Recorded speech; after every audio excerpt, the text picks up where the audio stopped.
All paranormal investigators have their favorite places to visit. Keep listening to hear about some of veteran investigator Eric Singleton's.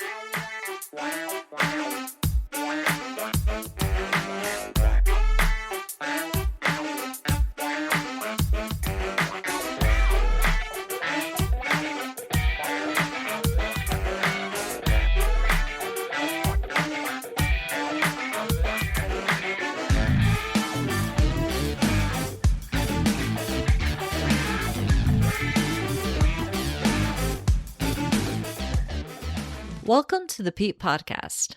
I'm your host, Nicolle, and I'm grateful you're here. The two big ideas behind the Pete Podcast are to show that the paranormal is more normal than most people think, and to connect the science to the sci, including ESP, hauntings, and psychokinesis. In this episode, I'll introduce you to paranormal investigator Eric Singleton. But first, I want to invite you on the show.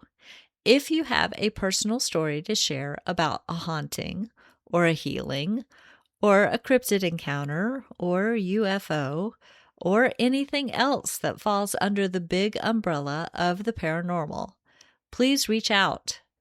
Just go to peeppodcast.com and use the contact form. That's PEEP podcast.com.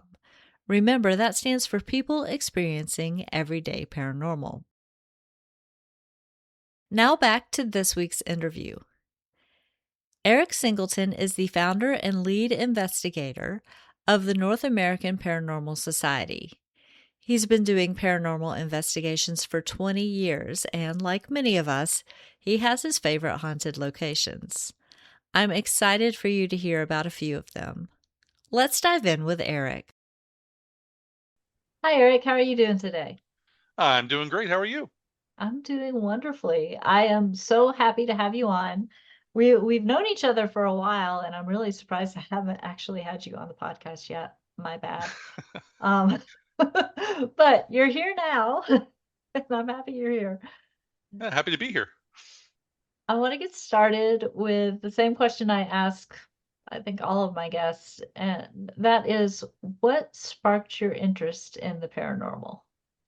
Oh man. Oh, so many things that could lead back to it, but if I think back far enough, I'm probably gonna have to give the credit for giving me the interest in the paranormal to Ghostbusters.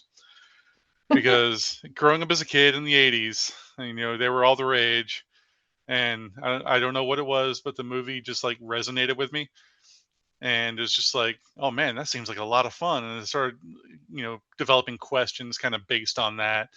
And of course, at the time I wanted to have a proton pack, but still do. Yeah, a real one, right? Yes, that would be amazing. But that's pretty much the thing that kind of sparked the interest. It kind of led me down the path to kind of asking the questions about, well, what actually is a ghost? How do you know what is this? And how do they catch it with these lasers and things like that? So it's it's probably the definitely the pinpoint in my opinion. So I know other people probably have a lot better answers in my opinion, but Ghostbusters. I honestly, I mean, that is as valid of an answer as any other. And I think a lot of us can relate to it. So yeah, it's a good answer. Well, I know a lot of Uh, people would probably say, "Oh, I had this experience," and that's what drew the question. But yeah, no, for me it was TV. that's totally valid. Okay, so at what point did you decide that you wanted to found a paranormal investigation group? Like, how did that come about? That actually came about as I was working with one of my best friends, and I think of him like a brother. His name is Sean Litton, and he and I both developed a pretty close friendship, and then we started, talking about our interests, and both of us started talking about the paranormal.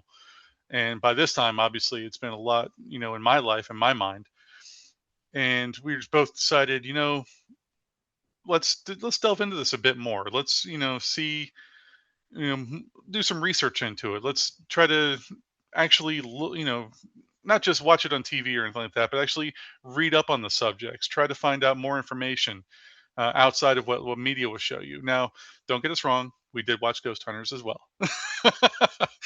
But we tried to take it beyond that. We wanted to go beyond that. And once we actually saw the shows, though, we were like, wait a minute, people actually do this? Like, they can actually go to these places and actually check them out?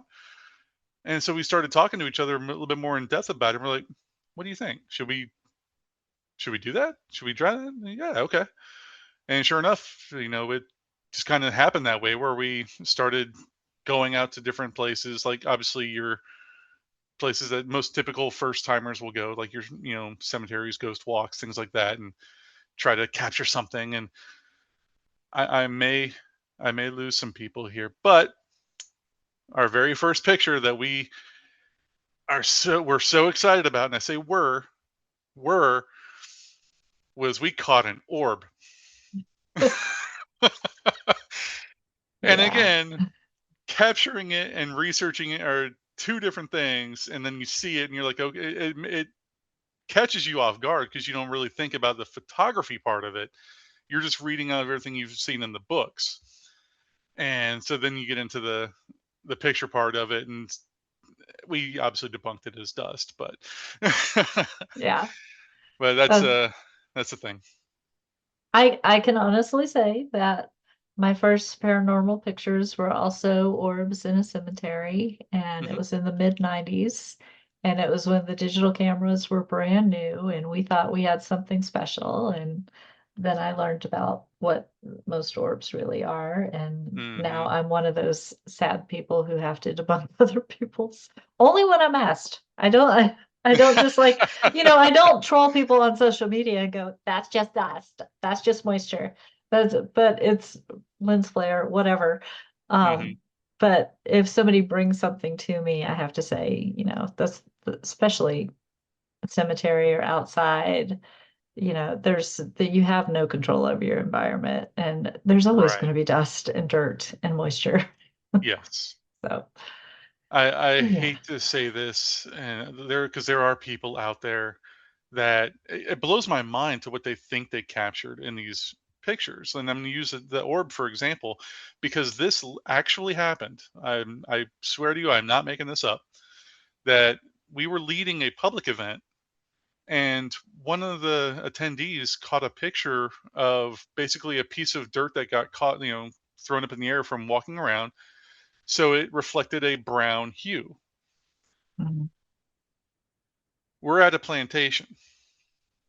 What do you think they said they caught? Oh, I'm Just sorry. from that reaction, I can tell Yeah. you know what I'm saying. Yeah. So it's like Huh. that, and like, I have to agree with you. It's like you look at it, it's like, no, this is what it is. It's dust. Yeah. Here's how it Sorry. happened. Sorry to And bust your actually, bubble. right. And Nick and Nick Wendling, who Mhm. I know you've met multiple times. I know he's big in the group there. Yeah. He and I actually put together a long time ago a presentation and actually recreated a lot of those pictures. Like, we would, spit water into the air and take a picture of it. We would throw the dirt and everything into the air, take a picture of it. Run around in attics, take pictures of it, and things like that to kind of prove, hey, it's dust, it's dirt, it's water, it's bugs, all these kind of things that it's there. And sadly, people are still like, "Nuh-uh." No.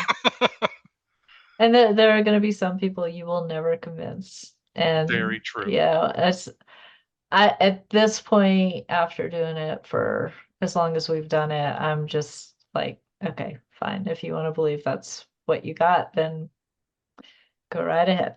Yep. Because I'm, Full agreement. it's just not worth the argument anymore. It's really not. It's Yeah. really not. And that's basically what I've come to realize as well, is that it's been a fight, but it's more along the lines of now just kind of research for yourself, kind of go out there, do things for your own personal gain, for your own knowledge and further education. You're not Mhm. going to change someone's mind if they don't want to be changed. No. And it goes both ways. I mean, if you get a really good piece of data that feels like evidence, there are going to be debunkers who it doesn't matter what you say and what the circumstances are and how rock solid it is. They're not going to care what you say. And then there are believers who are going to be 100% hardcore. Yes, this piece of dust is my great aunt Sally. And she showed up in my attic. It's wonderful, you know.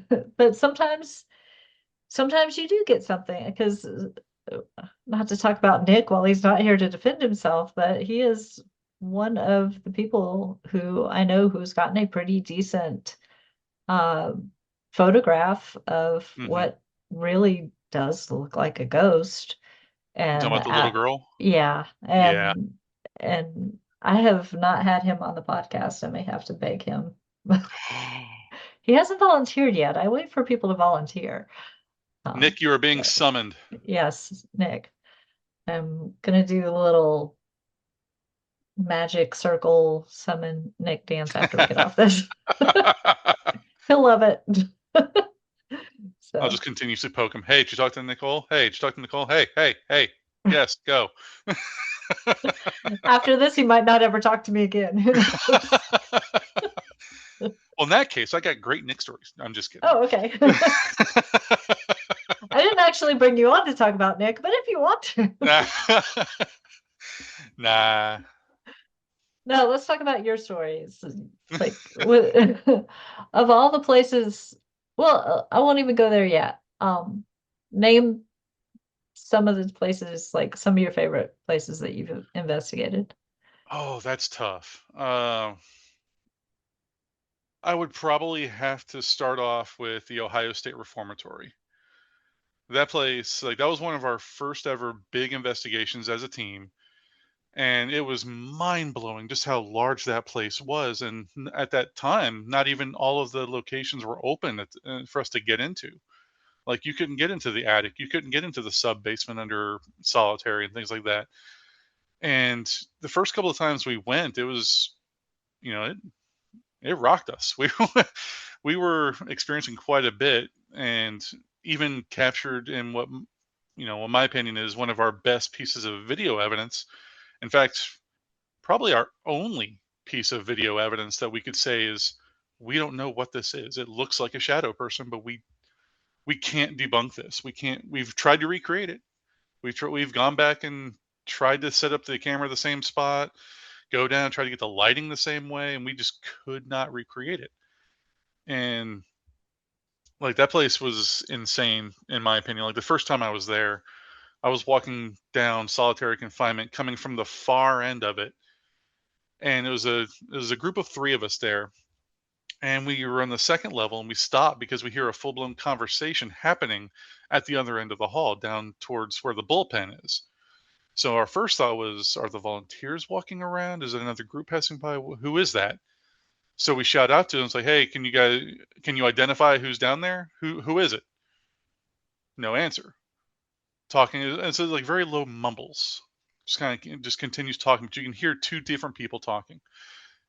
We ask again, "Hey, who's down there? We need to know." Nobody answers. Okay, pull out the walkie.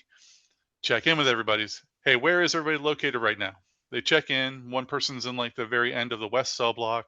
Another person was in the hospital wing. Another person was up in the psych or the TB ward. And I'm like, okay, there's nobody around us. So I said, okay, wait. Where are the volunteers? Does anybody know where the volunteers are? And the people up in the TB ward's like, oh yeah, they're up here with us. I was like, okay, there's nobody around us. Who is talking? And we get down there, like as we get closer, it just stops completely. And then when we get down there, we look around. We went out to the bullpen, went down, walked around the first level of solitary confinement. Nobody's around. And we're just like, I don't know what that was. Did we hear something? Sadly, my voice recorder did not pick it up. I hate it when that happens. It was Oh my just soft enough, gosh. apparently. But oh my god, it made us stop. We were just like, who's talking? That is seriously, that's the worst when multiple people hear something and then the voice recorders don't pick it up. I've had that happen too, and it's like that is the epitome of paranormal, Yes. really. Um, I have to agree. so I want to go back to the video for just a second because you said Sure. you got really good video and you haven't been able to debunk it. What can you kind of describe what was Sure. on it? Basically, it's looking down the first, like if you first, anybody who's been to OSR, when you first walk into solitary confinement and you go to the right on the first level and you're walking down that long hallway.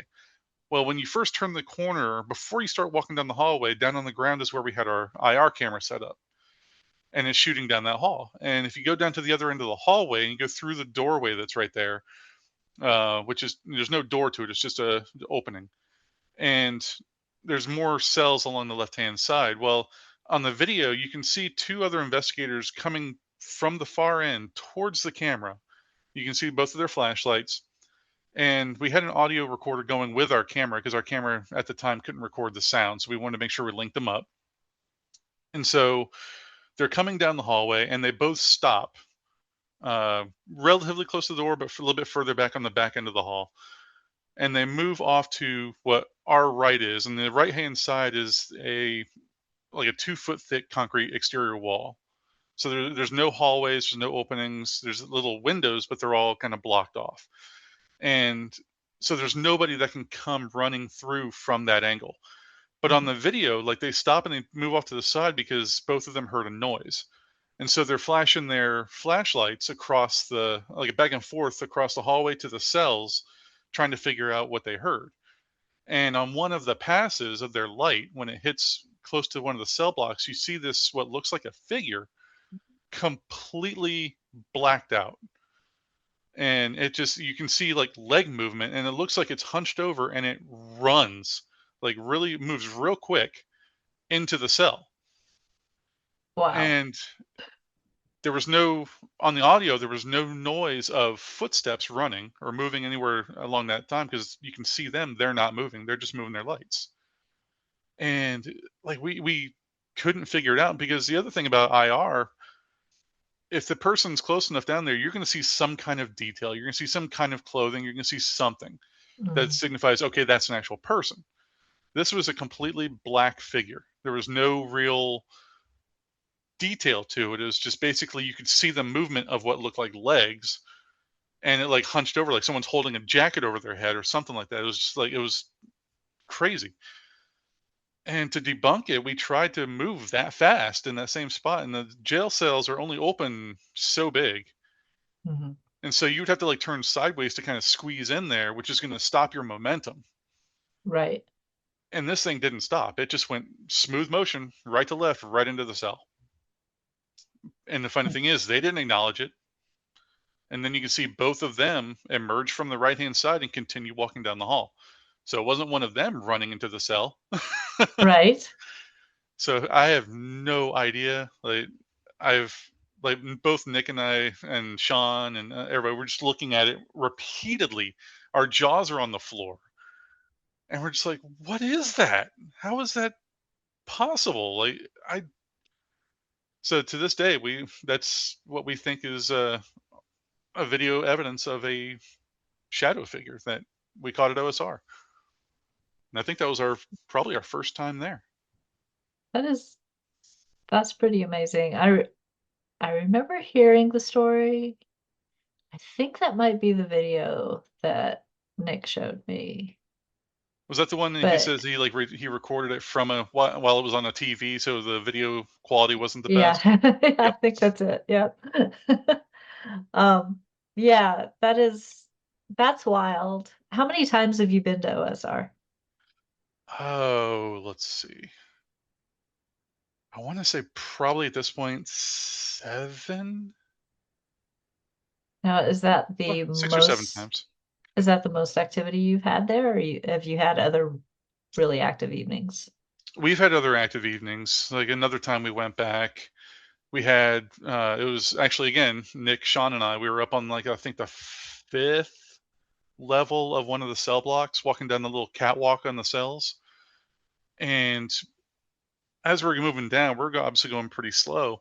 All three of us stop because we hear what sounds like walking behind us on the catwalk. So we all stop, turn, look down, Nothing. Of course, when we stopped, it stopped. Mhm. We're like, okay, maybe it's us. Don't know. So we started walking again, trying to this time do really light footsteps to see if we can kind of offset the audio part of it. And we start hearing a little bit of walking again. We're like, okay, hang on. What is that? Mhm. We're like, okay, maybe it's us on the catwalk and it's shaking and creating a vibration somehow. So we continue walking, and then we hear it on the catwalk below us. Ooh. And now we're like, okay, we're not shaking that one. Right? So what is going on? And let's see. I'm trying to think. Oh, there's another spot that blew my mind. Like at the time, I didn't hear it, but this is a piece of evidence I caught on audio. We were there. We were presenting at the Women's International Study of the Paranormal Conference uh, many years ago, and we were following Jackie Carpenter. I don't know if you've heard that name. I Uh, don't think so. she is unfortunately passed on, Oh, but she was one of the only people that I believe had what a lot of psychics claim they have. Because and the reason I say that is because now I have evidence to kind of support that theory. And we were in a group walking down towards the end of the west cell block. She stops and she's like, "Do you hear that?" We all go quiet, listening. Nobody hears anything. And she says, "There's a prisoner in this cell. He's so tormented, he's banging his head against the wall, just mhm. repeatedly. Just and there's a guard. Feels like there's a guard tormenting him, like picking on him." I was like, "That's really specific." um, so I'm at the time, I'm kind of going along with it. And when I listen back to my audio recorder, as she's telling us that the person's banging their head against the wall, on the audio recording, you hear thud, thud, thud repeatedly. And I'm like, there's no way. There's, Wow. is that for real? But that blew my mind on that one. I was like, okay, that's interesting because not only did I pick up an audio possible, recording, but it Yeah. also backs up her claim of what she's experiencing at that same time. And it's like, that's interesting. Okay. Okay. Yeah, that's that seems pretty validating for sure. Oh my gosh. It was wild. Like there was another experience when Kathy and I were down in the basement and we had the laser grid set up. So the whole basement room we were in was completely covered in green dots, which is kind of trippy. And I could have sworn I saw, now I have no video to back this up, unfortunately. And I don't believe it was a bat because of just how slow it moved. And what it looked like, again, because of paranormal investigation, just off camera, Yep. it looked like in the green dots, like almost like a shape formed of like almost like the side of a head and a shoulder. And that's about the only curves I saw. And it moved from left to right, but it moved like somebody walking. And that was a little weird. Like Mhm. I can't say that was anything because I don't have any other evidence to back it up. It was just a strange personal experience I had there. And the other bigger one I remember having was again same conference we were there. We had a group of us. It was I personally do not claim to have any kind of psychic thing, any kind of feelings. I always try to do the rational side of things. Mhm. And I'm walking through the basement with a group, and I get to a spot, and I just kind of stop. Like you get that gut feeling, like something's not right. Mm. Yeah. I just kind of I got that feeling, and I just stopped. I said, "Does anybody else feel weird?" And had one or two other people was kind of nodding, saying yes. It could have been power suggestion, who knows? But I knew I felt weird, and I made sure it wasn't like Taco Bell or anything. So I was like, okay, let's get Jackie. Let's have her come down here and see if she gets anything. So we go find her. I did not tell her where in the basement I was. I did not tell her what I felt. I just said, if something feels strange in the basement. That's it. Yeah. I said, can you come down? She's leading the group. I'm, right behind her. Weirdly enough, she stops at almost the exact same spot that I stopped at. And she's like, "Oh, it just got really heavy here." I was like, "Okay." Just I'm not playing into it. I'm not trying to feed anything into it. Right. So I said, "Okay." And we kept going, and it turned into this whole thing where they were saying that there was an entity down there who was one of the inmates, and is down where, like, one of the tunnels. You could see the brick arch of the tunnel just above the concrete floor.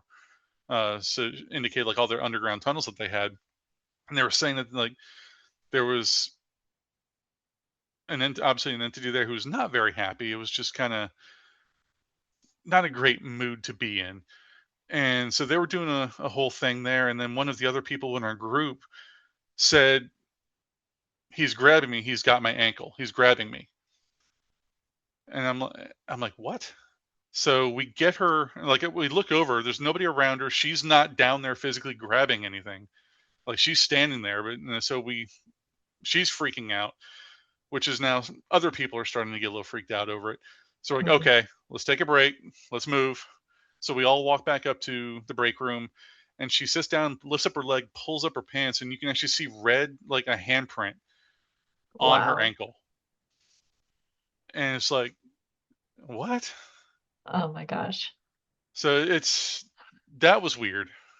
Like, again, I wasn't looking that way, so I can't, obviously, unfortunately, vouch for any of it personally. But experiencing it was very interesting, and knowing the person there, I don't believe that they would have faked anything. They don't seem like that person. Right. And like if you're gonna fake something like that, like a handprint on your ankle, you've got Hmm. to bend over or be Yeah. sitting a certain way. Right. And people would have noticed that there was Yes. an opportunity there. And there was a good 7 of us down there Yeah. at that point. So that was kind of wild. Um, I know we've had other things. Oh, I'm actually not going to talk about this one because it's not my experience to share. But make sure you ask Nick about setting up equipment while at OSR. Yeah. Yeah. I have heard so many OSR stories from him that it could be a whole episode in and of itself. And Oh, easily, oh my gosh, easily. that's probably why he doesn't want to come on because he knows I'll ask him about it. Uh, That's yeah. OSR is probably one of our favorite places. Like, unfortunately, the last couple times we've been, it's been a little quiet. But I mean, that's the name of the game. It's going to happen. Like, you can't make it happen on cue. yeah. So you I, just have to be lucky.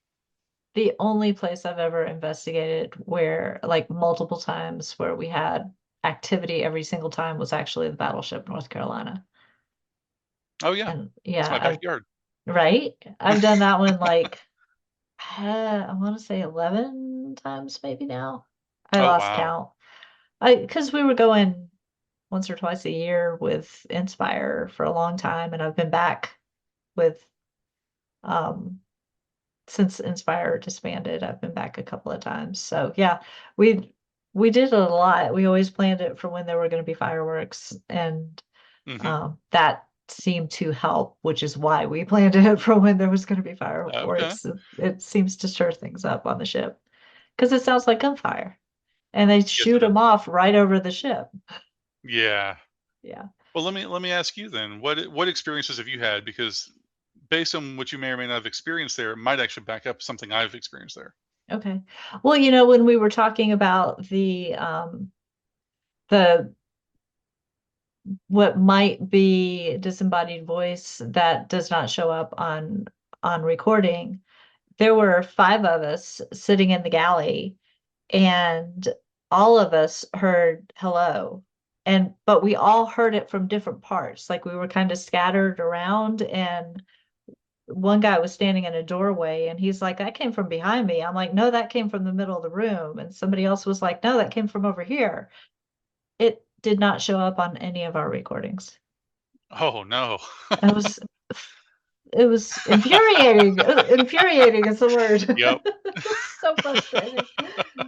And we've had let's see, we've had they have kind of the velvet ropes to keep you from going into the actual kitchen area.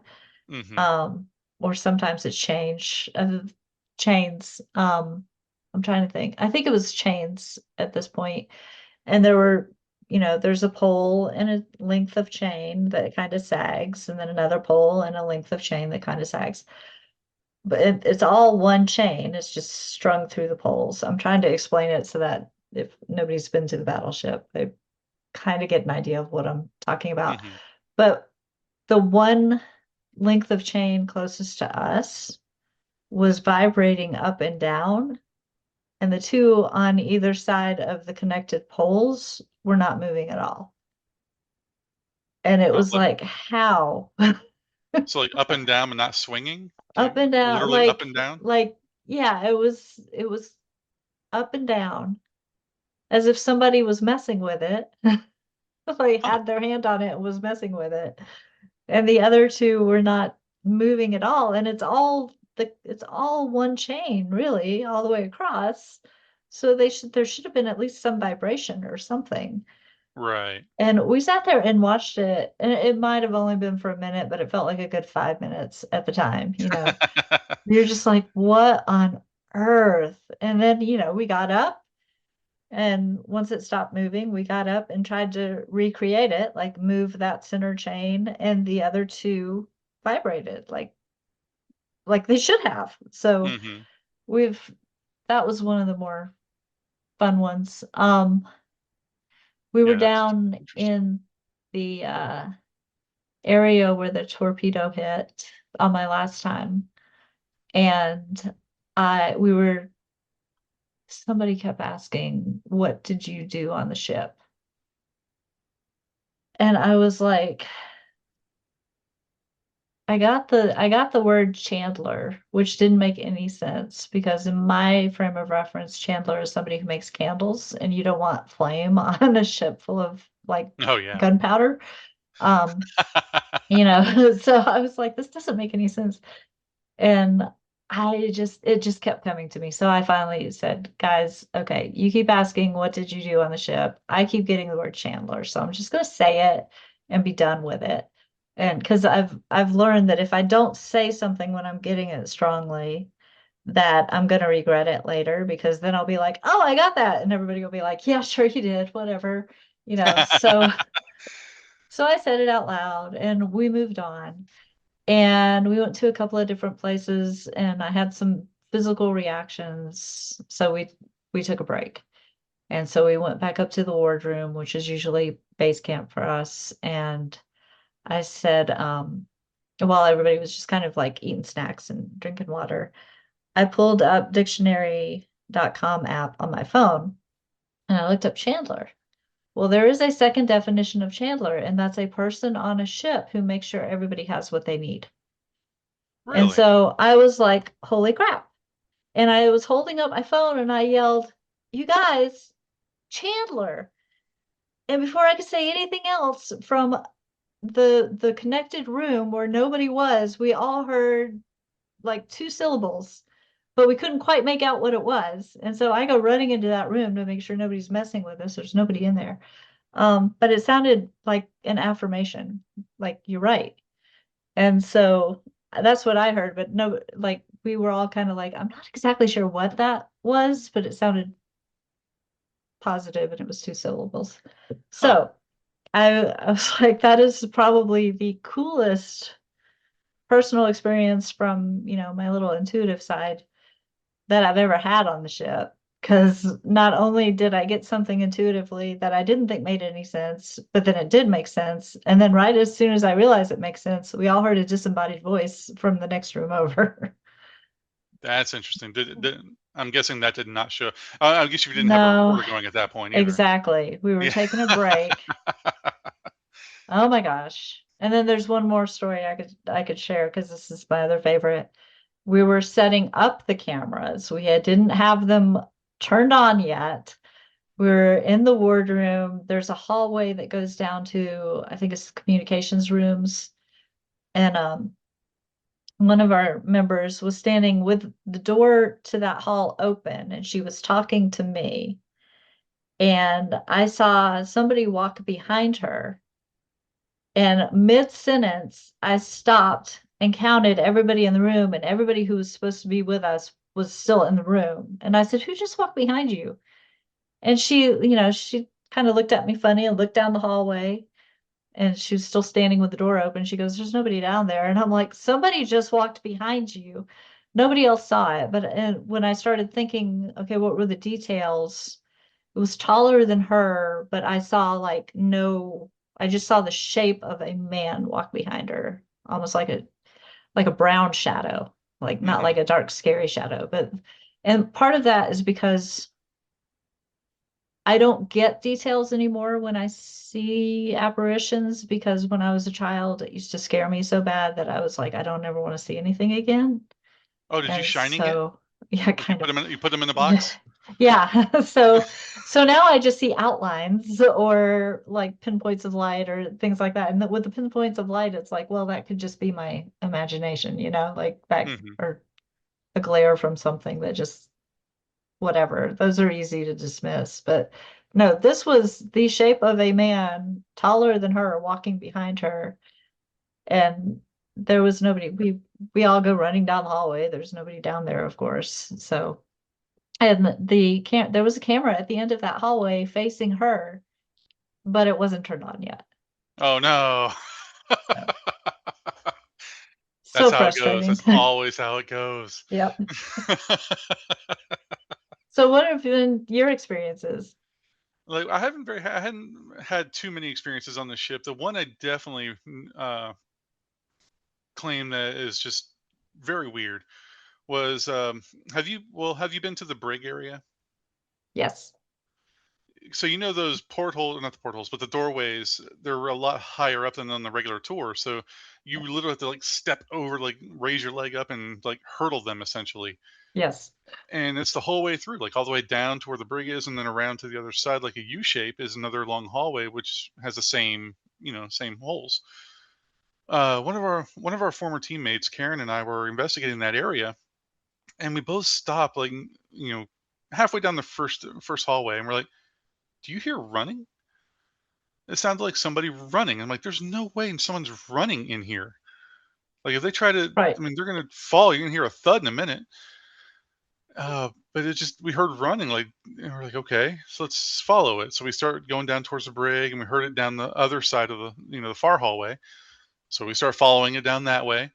We get about halfway down, and we both of us stop because we hear a whistle, like somebody like whistling to us, like, "Hey, back here."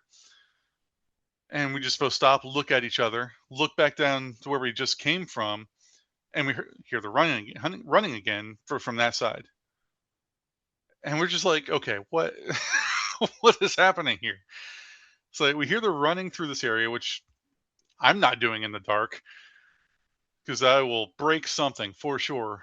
Right. And Yeah. It's dangerous down there. oh yeah. And it's like, how is it possible? So the only thing I can think of is that maybe that possibly, one of the entities there was messing with us. It's one of the sailors who knows that area inside and out, can actually do the whole, because I know in emergencies they're not stopping and stepping over each door. They're like, jumping up, swinging through it or hurdling it or something. They're flying through that stuff. Right. And Yeah. that's the only thing I can think of, is that that's where we're experiencing it. Maybe that's someone who was on this ship that's running back and forth. And there's, I don't know if, one way could be residual, Hmm. could be them reenacting like that, and the energy reenacting something that was going on the ship at that time where they needed to move quickly. The whistle was kind of the wild card because that seemed very much like, "Hey, I'm over here now." Yeah. Yeah. Did it sound like a human whistle or like a metal Yes, whistle that you blow? Okay. it definitely sounded like So, a person whistling. okay.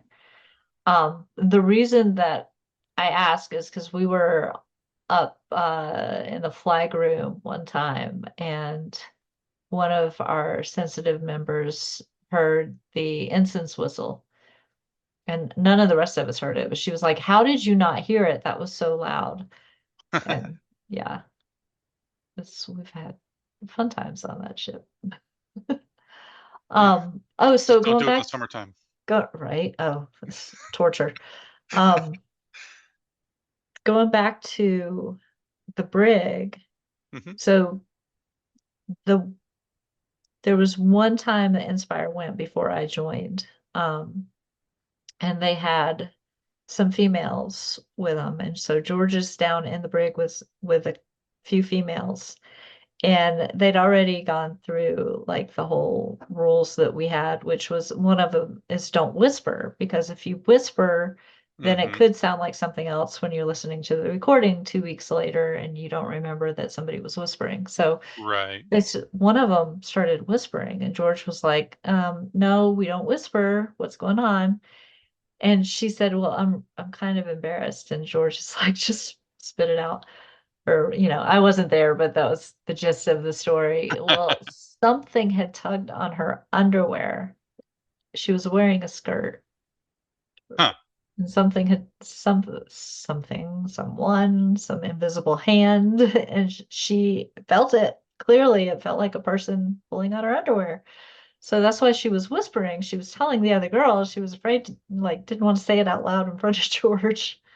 Uh, but that was in the brig too. So a whistle and an underwear tug. Yeah, I that's wonder if activity hypes up in there if women are present.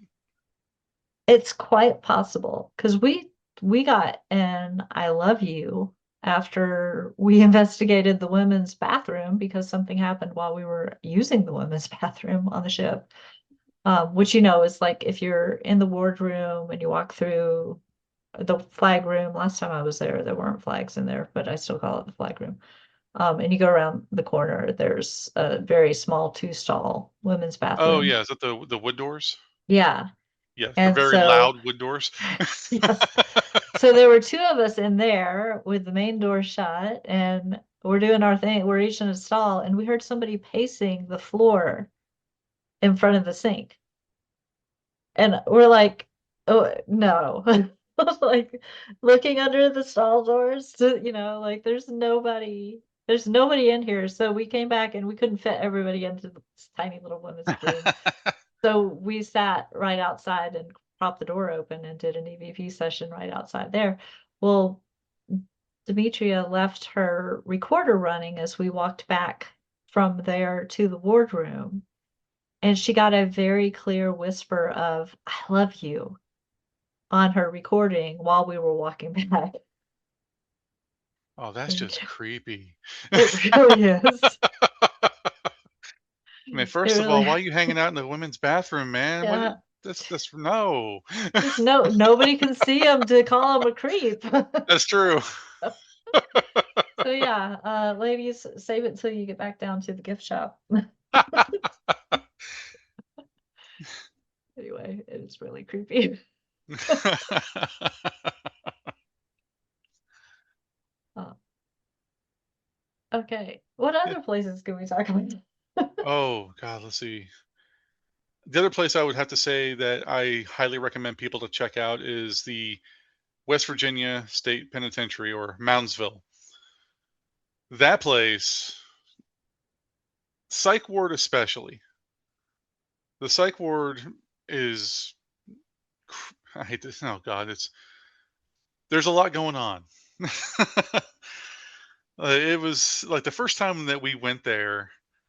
It was actually John was on us with us on that trip, and it was John, Nick, and I up in the psych ward, and we keep hearing again like whistling down from one end, so we follow it, and it's you hear running, but then we'll hear from the other side, so it's like teasing us back and forth across the fourth floor there, and like even to the point where I mean, John, he's gonna try to question everything. Even he was like, "What is happening right now?" Okay, So, so I'm going to pause you just for a yeah. second. For the listeners, this is John Michael of the John Michael Has Questions episode. Yes. Yes. Yes. And for him to I've heard him say that before. I love it. So to hear him say that, you know something's fun. Yeah. Uh, and we're like chasing this thing back and forth like multiple times. We even had someone go down to the bottom of the stairs and wait, and then we like somebody would hear it at the top, and we're like, I have no idea. There's nobody down here. There's nobody running up and down the stairs.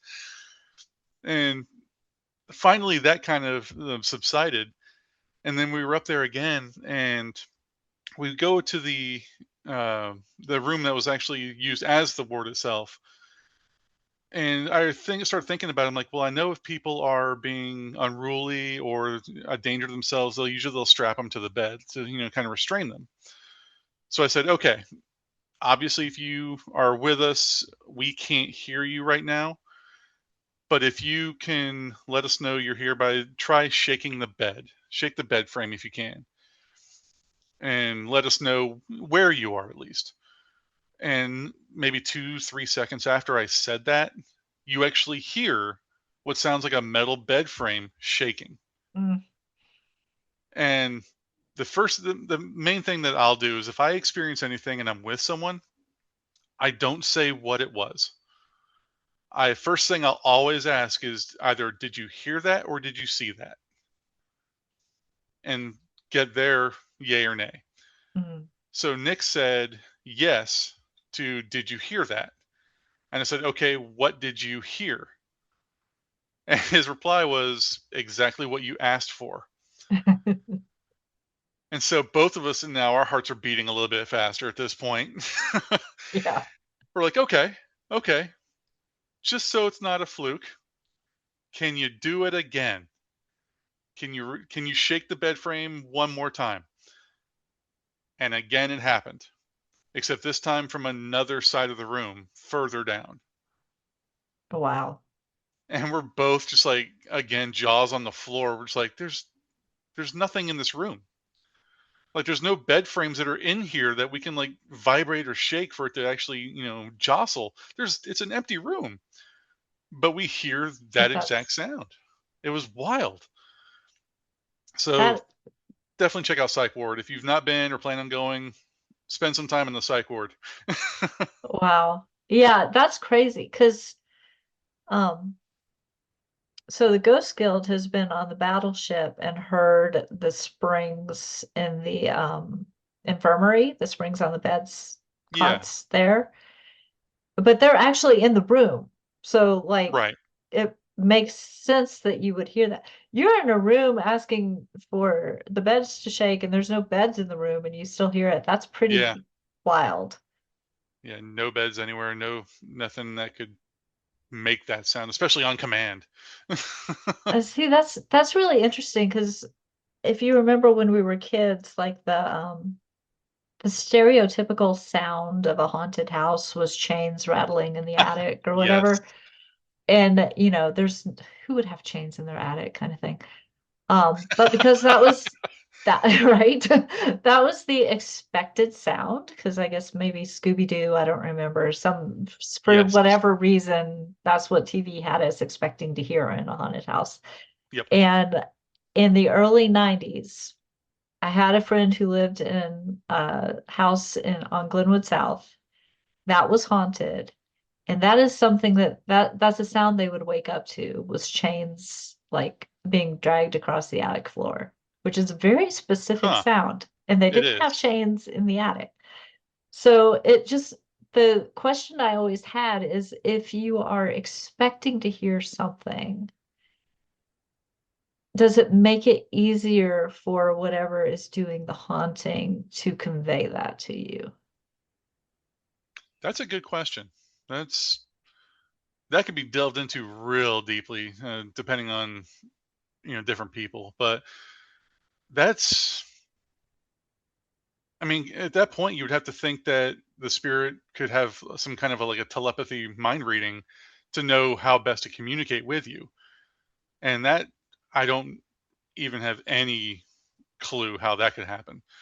Yeah. Um, the only other thing I could think of is that I lean again because just the way I've been coming through the field, I would have to lean more towards a residual energy. Hmm. that Yeah. maybe at one point there was some chains up there or something. They were just moving them around or something. I shudder to think what the chains were used for, Right. but but at one point maybe they were chains up there and they were being and that's what you're hearing. But I mean, that's a good question though. Like it's But I then, don't know how you could research that. How you could right. It's just one of those things I've asked over the years, and I don't expect you to actually have an answer. So, but I mean, if you either. think about, well, okay, maybe there were chains in the attic. There was definitely beds in the psych ward, Yeah. but what happened with you was a response. Like Mhm. it wasn't like you woke up in the middle of the night and heard that. It was you Right. asked for it and you got it. So I have another question. You said it was you, Nick, and John. You and Nick heard it. Did John hear it? John was down on the other end of the hall. He did not Oh, hear it, okay. unfortunately. Gotcha. Nick's camera was going at the time, as was my audio. Unfortunately, again, this fun case, my audio did not pick it up. Nick, There's I think if I'd have to ask him again. It's been so long. I think his camera picked it up, but it was so subtle that you couldn't really say that's what we heard. yeah, But in the moment, it was blatant. Like it was crystal clear. We heard a bed frame shaking. yeah. I love stuff like that I because mean, it does. that's what keeps you coming back. Exactly. And it brings up more questions and it makes you Yeah. think about it like days, months, and years afterwards. So, yeah. I'll be honest, I was really hoping I was gonna get some kinda EVP from up there to kinda correlate with that.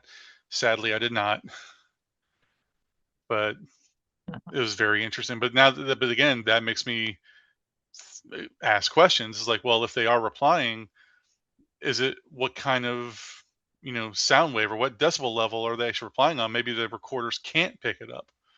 Right? Like, how are we, 1, able to hear them on some times, but not others? It keeps bringing up more questions. Yeah.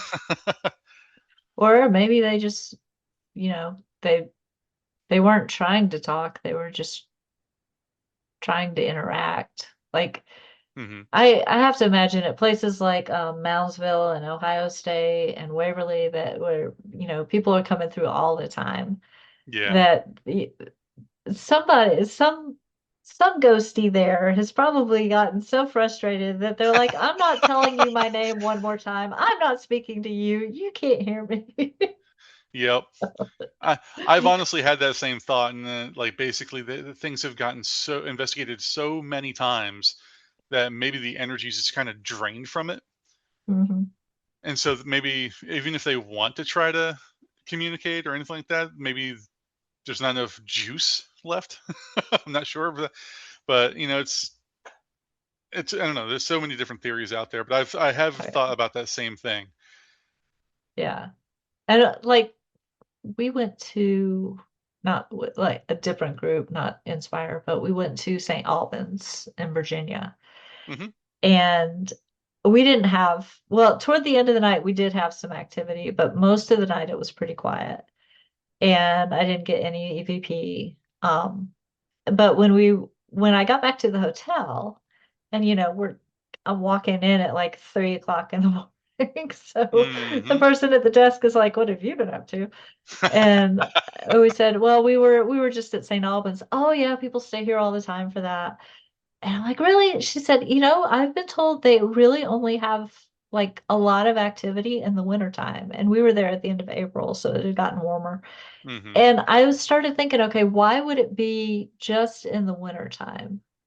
And it's like, well, you're more likely to have the kind of static electricity that you shock Yep. yourself on the doors and stuff like that. So maybe the static electricity plays into it somehow. I've had that same thought. 'Cause, if I look back honestly, if I look back at a lot of our investigations, it feels like a lot of the times that we've had more activity does feel like it's been more in the fall/winter months. That's So, that interesting. maybe there's something to that. Yeah. I don't know. Again, those it gives you so many more questions. Doing this brings up more questions than answers, Yep. always and forever. Oh, yeah. But that's why we do it, because we love it. Oh, yes. Um, did you have any other places you wanted to talk about? Oh, geez. There was a place in Chapel Hill that we did a long time ago, and it was called the Horace Williams House. I don't know if it's actually still open to the public. It used to be a museum, and there was always a caretaker on site and things like that. The one of the first times we investigated there, actually, I'm sorry, the only time we investigated there, I had a recorder set up on a very large dining table. But when you first walk into the house, there's a large dining room immediately to the left, and so I had it sitting in the middle of that table. When you first walk in, you're in a room that they called the parlor. So it had like a little fireplace or some nice little elegant old style chairs and things there. And uh, we had a couple of people who were in there, and this is back when we didn't really know what provoking could do. So we hadn't matured as a team at to that point yet. Um, so in the distance on the recorder, you can hear uh, two or three people provoking. And I just because I mean at the time it was quiet. There's people were starting to get a little frustrated that nothing's happening, and so we're trying to make something happen, trying to get some Mhm. kind of rise. Well, we did. Unbeknownst to us, we actually captured a very crystal clear Class A EVP of a little girl responding to the people provoking, like trying to answer them. Oh, And it just like it comes out of nowhere. Like I remember when we were reviewing the evidence, like Sean was listening to the recorder of that at that time, and I glance over at him as we're doing this, and I see his eyes pop open, his mouth drops, and he just goes quiet. And I'm like, dude, what? What is it?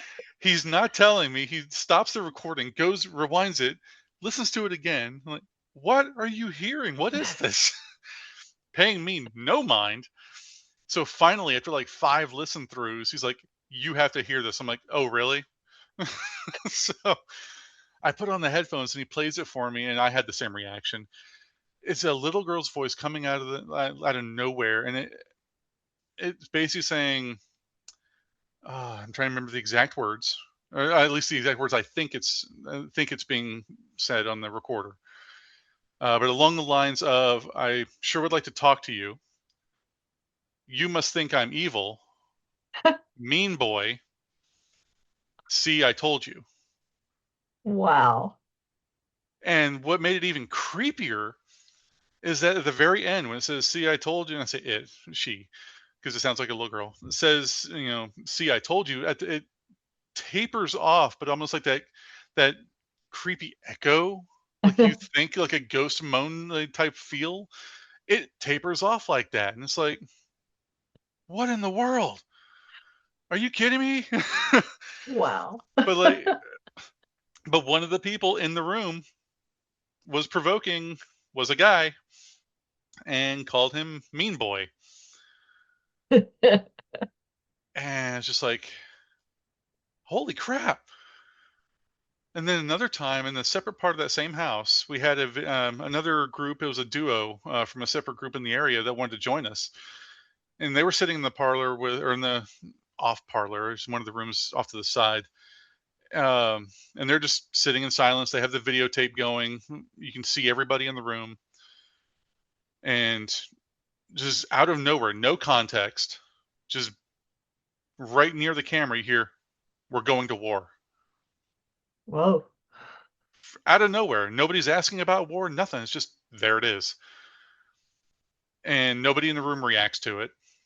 Just kind of goes on. My recorder that was sitting in there caught it. The other guys from the other team, his camera that was in there caught it. And we started doing some history on the location after we investigated it.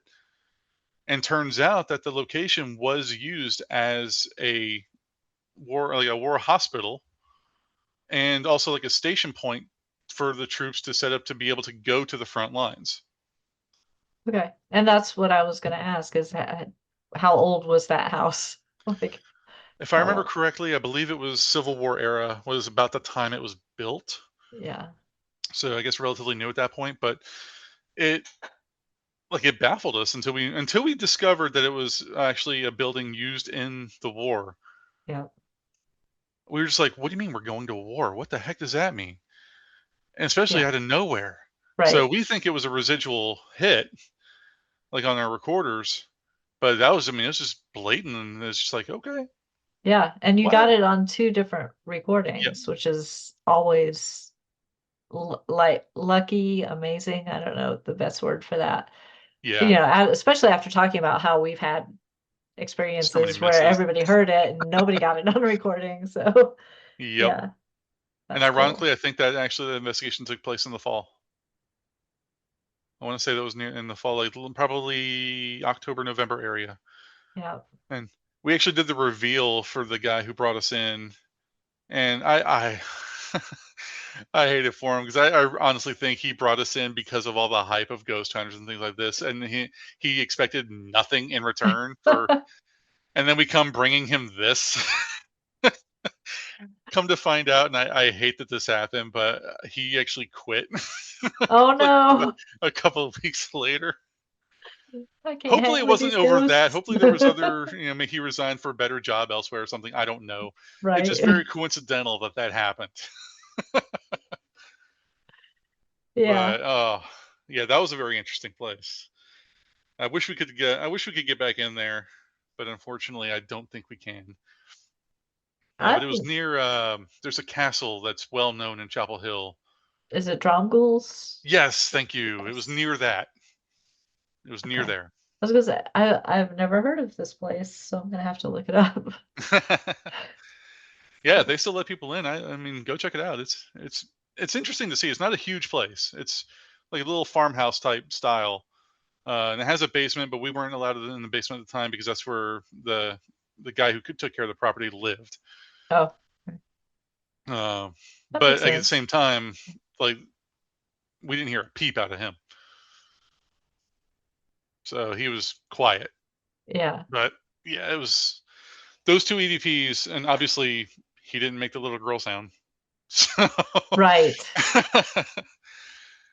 but it Yeah. was very interesting place to be sure. To be sure. Unfortunately, I haven't been. I don't know if you have. Southeast. It seems like everywhere that we've been over the last 20 years has either been up from North Carolina northeast along the Mhm. seaboard, or northwest into like Kentucky and Ohio, maybe slightly into Indiana a little bit, but Yeah. nothing southeast. We spent a weekend at a house in I still can't say the name of the town, so near Athens, Georgia. Okay, And that one was really interesting. So they brought us in because they'd actually gotten video of something. really? They thought so the house was mostly empty and they were trying to decide if they were going to turn it into a bed and breakfast or put it up for sale. And they had taken a lot of the furniture out at that point, and things kept getting moved around. So they thought maybe they had a squatter. So they put video cameras in the Hmm. house. And there was actually a night when they were adult sons of the owners, were, I don't remember what the story was, but they were staying in the house overnight. And they had just like an air mattress on the floor of the dining room because there's no dining table because it's mostly empty. But that's where there was a huge fireplace so they could have the fire going and stay warm because it was cold.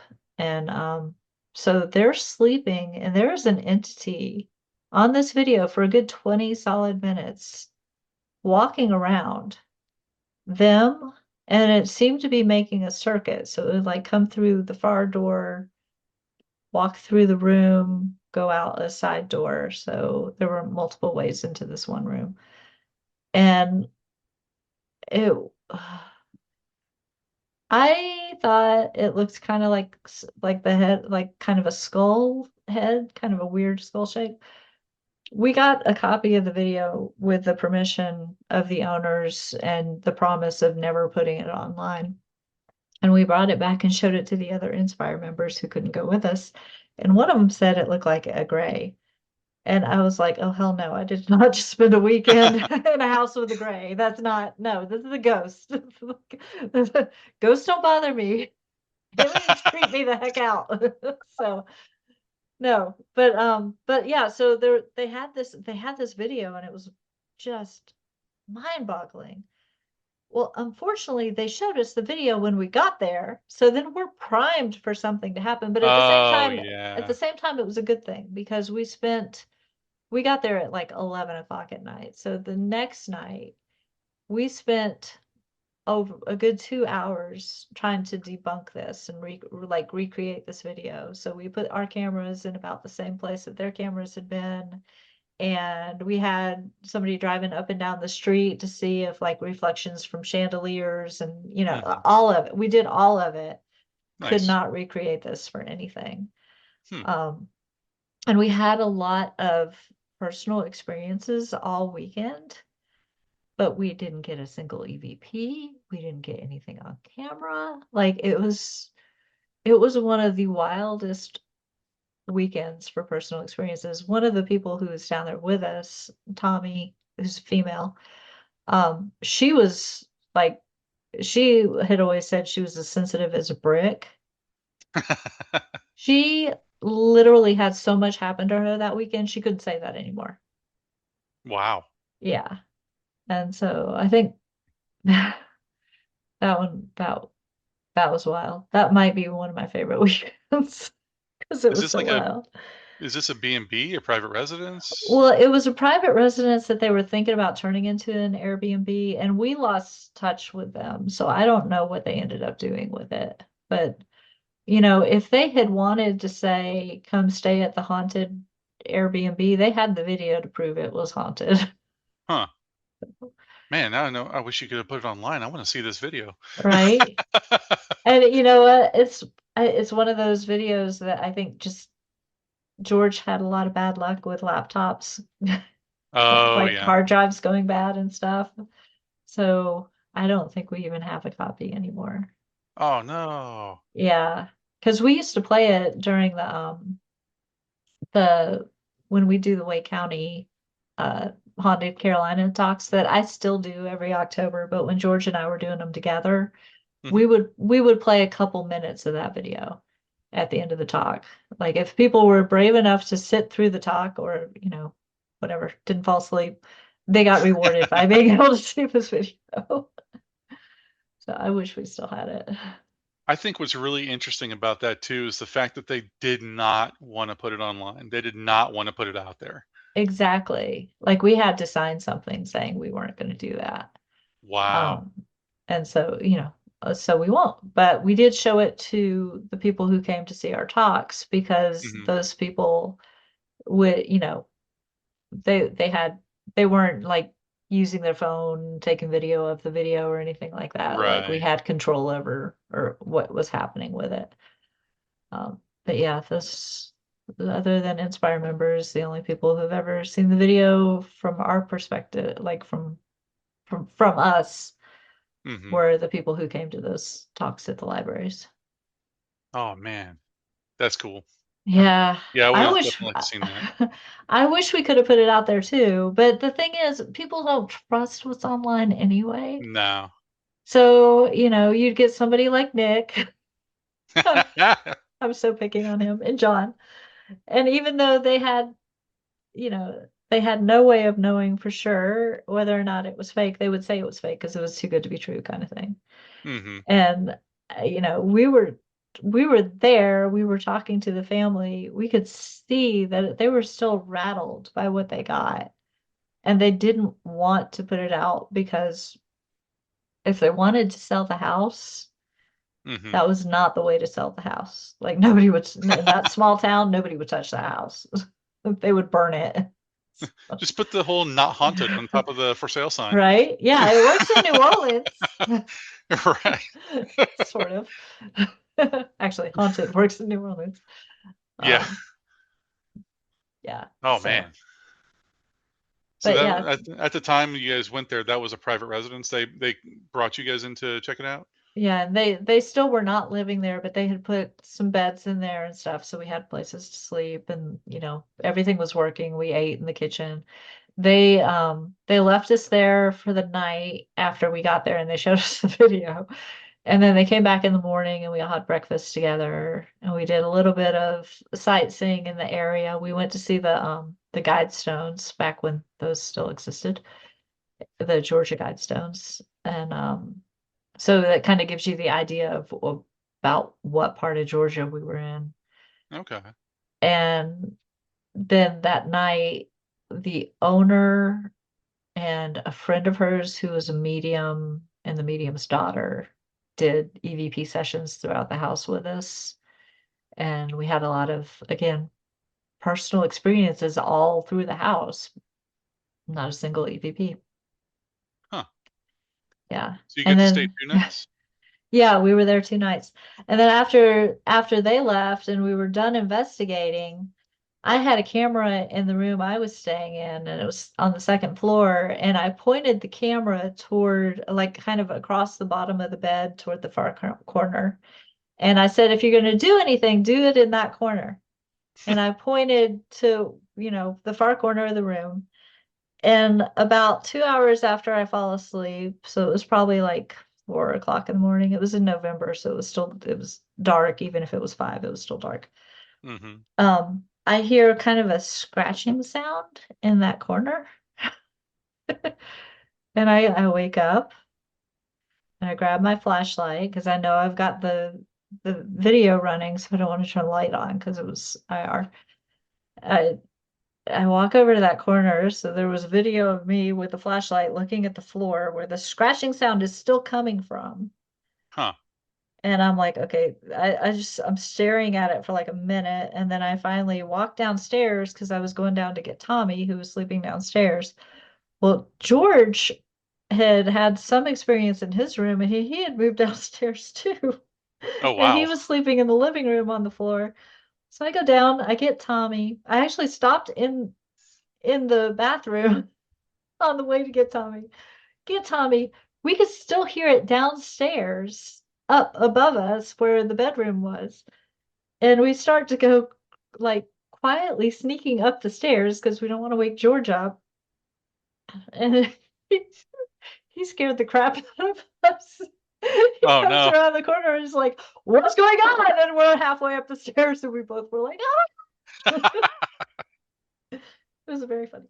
So by the time we all get back upstairs, the noise has stopped. And Oh, it's just figures. funny, it could have been a squirrel. It could have been, outside, or it could have been some mundane explanation.